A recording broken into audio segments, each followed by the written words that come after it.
Hi, everybody. It's Saturday, October 21st, 2023. Good afternoon to everyone. It is the NFL Eve, as I like to call it. I'm Dana Lane. Welcome to Against the Public.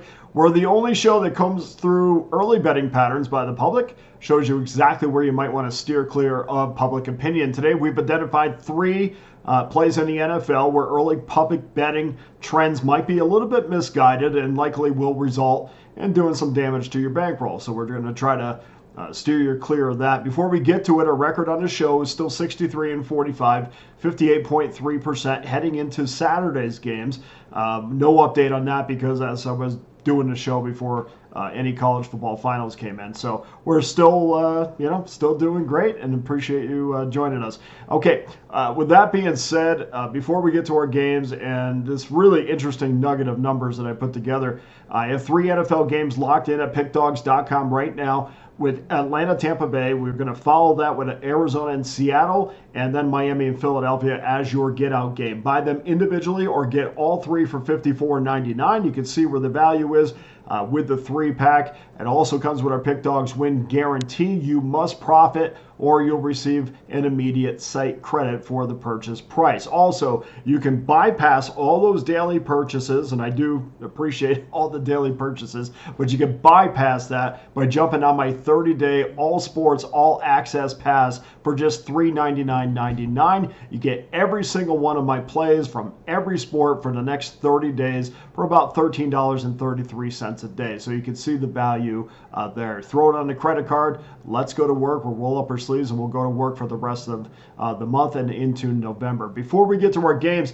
I wanted to go over a few numbers that might help you, or I was having a discussion with people about offensive teams. And again, we're talking about the National Hockey League and the power play units where, teams that have really good power play units are sometimes, teams that you can blindly bet throughout the season. But I wonder how that equated to the NFL. So what we did was we're kind of explored offensive success when a team averages 22.2 points or more per game, which is the median number in the NFL right now. Didn't want to take the time to do the averages, but it's right around there. So 22.2 is right in the middle of the average offensive points that a team puts up. So far in 2023, and this is if you were playing teams that average more than 22.2 points per game, you would be 39-35 this year, just a little bit over that profit margin of 0.30 units, but we wanted to dig a little bit deeper in that because we realize early results probably will not be what we'll see at the end of the year. And it's very important that once you start getting on a trend is recognizing when that trend is over. And I think we're right on the cusp of that.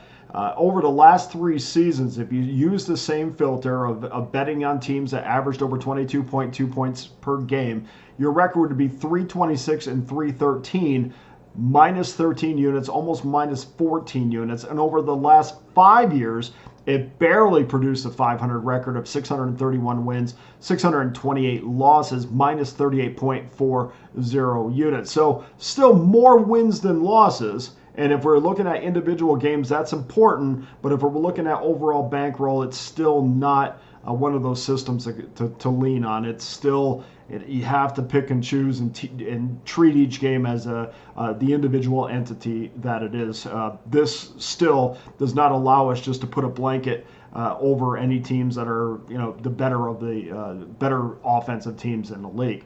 So are there teams who are averaging more than 22 points a game who are reliable wagers? And the answer is yes. The Detroit Lions, Houston Texans, Miami, and the Rams are 14-2-1 this year ATS and are averaging all over 22 points a game. So keep that in mind. Denver, Atlanta, and Washington, on the flip side of that, are 0-7 against the spread. They all average over 22 points a game. So keep in mind with those teams when you want to put money on those teams, and maybe there's other reasons, but obviously handicapping or anybody who's in the public kind of looks at the offense first. They look at quarterbacks and offense. So that's why it kind of jumped up as something that I wanted to go through and put a filter on and see what the records would be. My advice is if you're looking to wager on a good offensive team, stay away, from the teams that we just talked about, because it's about, or not the teams we talked about, but to stay away from this trend, because it's about that time of year where I think things are going to change. You're going to get bookmakers who are going to make adjustments with the numbers, so your numbers won't be as soft as they were early in the year. I think you're going to see that trend go back. So I would definitely lean on the balanced teams, the teams that have good defenses and good offenses, not necessarily just real good at one versus the other. I think balance, whether it's in play calling or putting your money behind a team, I think that's very important throughout this season. So only once in the last 7 years has betting on the better offensive team resulted in a winning season. That was in 2021, which turned a profit of 2.83 units. Okay, let's get to our games. We have 3 games that I've identified as our free games that have gone, that do all go against the public.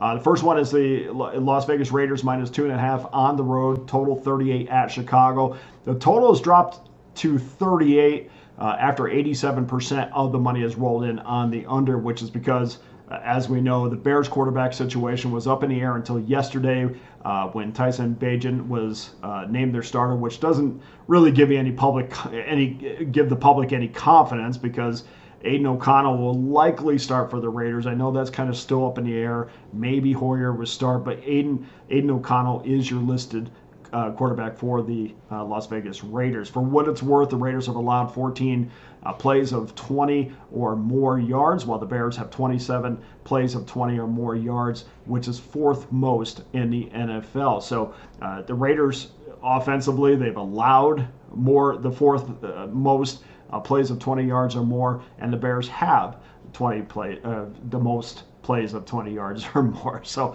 but we also know that with all the quarterback shuffling that's gone on with both of those teams, that the stats, that doesn't really apply in this situation, but still interesting to look at. I think people always lose sight of the fact that this could be a sloppy, especially with two quarterbacks that are kind of unknown. We know a little bit more, obviously, about O'Connell than we do Bagent, but I just think this could be a sloppy, short yardage game. I think one or more of those, both of these quarterbacks could also be terrific. One could be terrific. 38 is not a number that it's hard to get over. I mean, if one team just gets into the 20s and the other one, obviously you can do the math, but it's not a hard number to get over. And there does come a point where I just kind of refuse to go under a total, and 38 is right there.